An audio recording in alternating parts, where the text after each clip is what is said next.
Assalamualaikum warahmatullahi wabarakatuh. Perkenalkan, nama saya Indah Ratina Mulan, NPM 1903050016 dari kelas 6A PGSD. Nah, jadi di sini saya akan menjelaskan kembali mengenai pembelajaran berbasis edutainment yang diambil dari artikel yang disusun oleh Rahmat Sodikin. Nah, sebelumnya saya akan menjelaskan mengenai pengertian edutainment. Menurut Hamruni, dalam buku karya M. Fadilah mengatakan bahwa edutainment itu terdiri atas dua kata, yaitu education dan entertainment. Nah, education artinya pendidikan dan entertainment artinya hiburan. Jadi secara bahasa, edutainment itu diartikan sebagai pendidikan yang menyenangkan. Nah, kemudian Hamruni menyimpulkan bahwa edutainment adalah suatu proses pembelajaran yang didesain dengan memadukan antara muatan pendidikan dan hiburan secara harmonis, sehingga aktivitas pembelajaran itu dapat berlangsung menyenangkan. Kemudian, sedangkan menurut New World Encyclopedia, edutainment itu berasal dari kata educational entertainment atau entertainment education yang berarti suatu hiburan yang didesain untuk mendidik dan menghibur. Nah, jadi teman-teman, dari dua pengertian tersebut memiliki arti yang sama, bahwa pendidikan itu dapat dilaksanakan atau dapat berlangsung dengan menyenangkan agar siswa itu dapat terhibur dan tidak merasa bosan dalam pembelajaran. Karena pada dasarnya edutainment itu berusaha untuk mengajarkan atau memfasilitasi interaksi sosial kepada para siswa dengan memasukkan berbagai pelajaran dalam bentuk hiburan.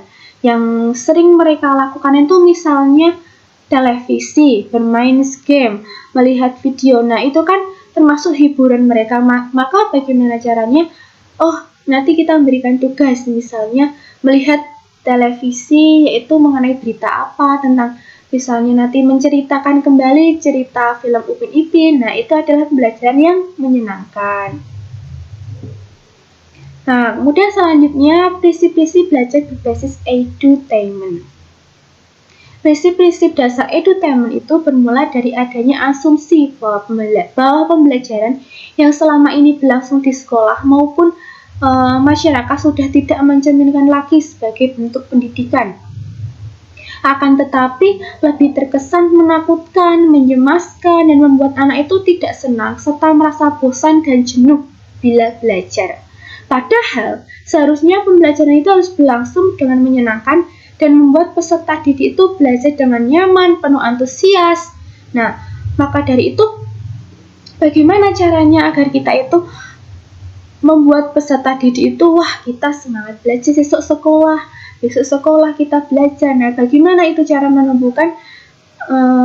menumbuhkan jiwa antusias belajar seorang siswa, misalnya dari gurunya atau dari penataan ruang kelas. Nah, seperti itu.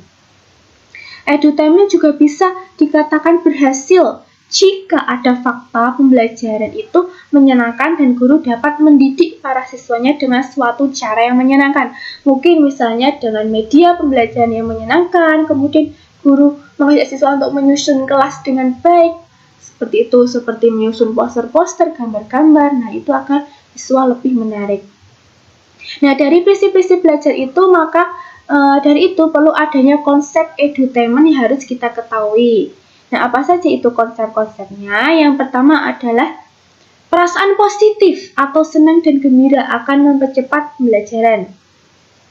Nah, sedangkan perasaan yang negatif itu seperti sedih, takut, terancam, merasa tidak mampu, minder. Nah, itu akan menghambat pembelajaran. Maka bagaimana caranya agar jangan sampai siswa itu merasa takut, sedih? Kita harus merangkul siswa-siswa yang merasa minder. Nah, seperti itu. Kemudian yang kedua, jika seseorang mampu menggunakan potensi nalar dan emosinya secara jitu, maka akan membuat loncatan prestasi belajar yang tidak terduga sebelumnya. Maka dari itu, siswa harus dapat mengontrol dari emosinya sama potensinya itu harus seimbang, jangan terlalu emosi. Maka guru harus mengendalikan semuanya. Bagaimana caranya agar guru itu melatih emosinya siswa itu agar stabil. Kemudian supaya prestasi belajarnya siswa itu juga dapat meningkat dengan baik gitu.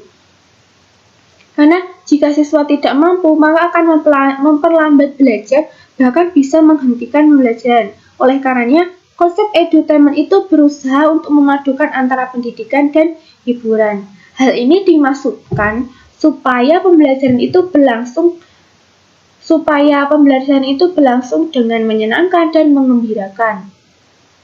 Kemudian konsep yang ketiga, pembelajaran itu dapat dimotivasi dengan tepat dan diajarkan dengan cara yang benar, maka mereka semua akan dapat mencapai hasil belajar yang optimal.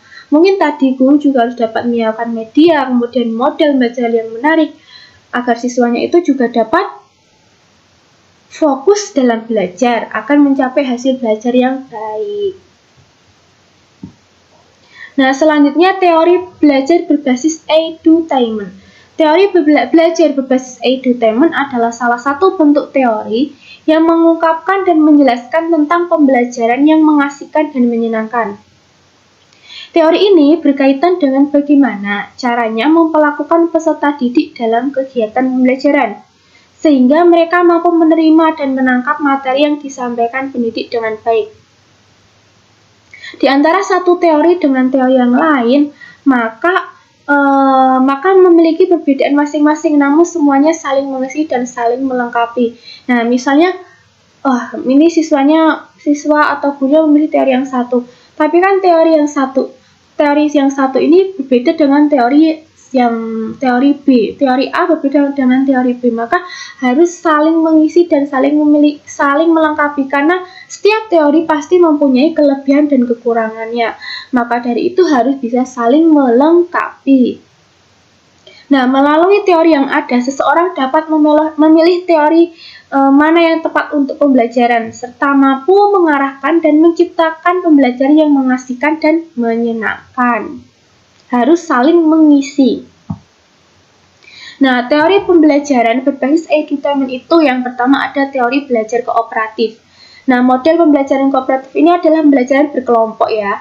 Nah, dari pembelajaran kooperatif ini ada 4 unsur dalam strategi pembelajaran kooperatif atau SPK atau cooperative learning, ya biasa disebut cooperative learning, yaitu adanya peserta didik dalam kelompok, upaya belajar setiap anggota kelompok, dan tujuan yang harus dicapai. Salah satu strategi dari model pembelajaran kelompok adalah cooperative learning. Maksudnya, dalam cooperative learning ini kita mengandalkan suatu kerjasama kelompok yang baik.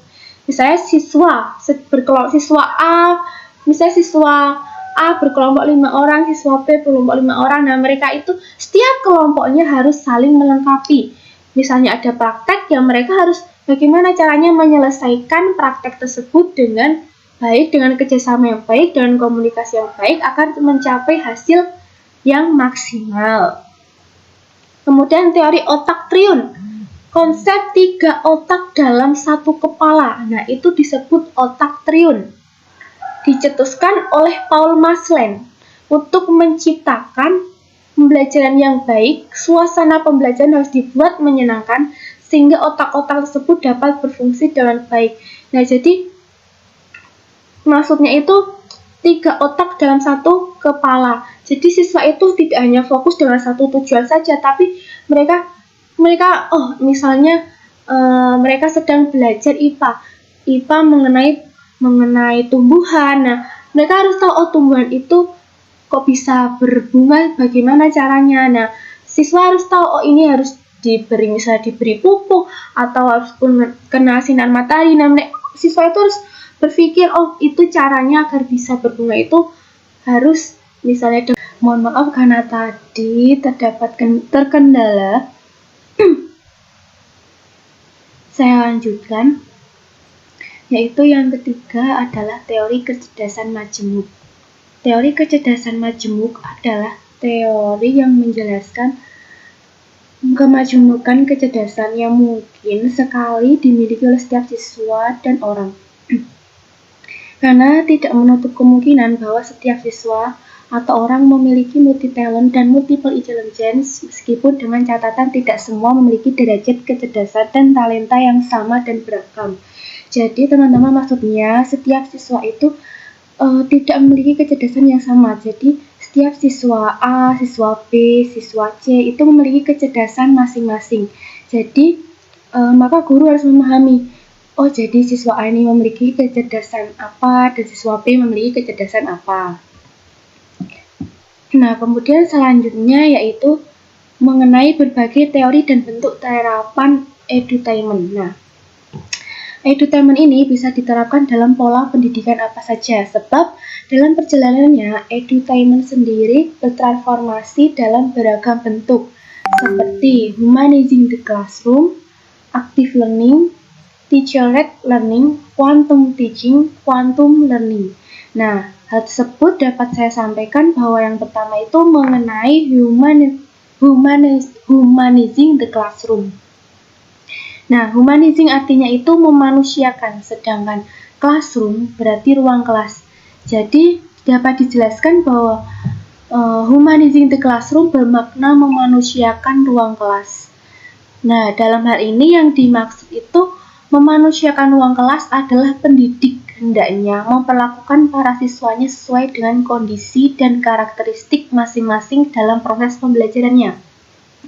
Yang sudah disebutkan sebelumnya tadi bahwa setiap siswa itu memiliki kecerdasan yang berbeda, memiliki karakteristik yang berbeda.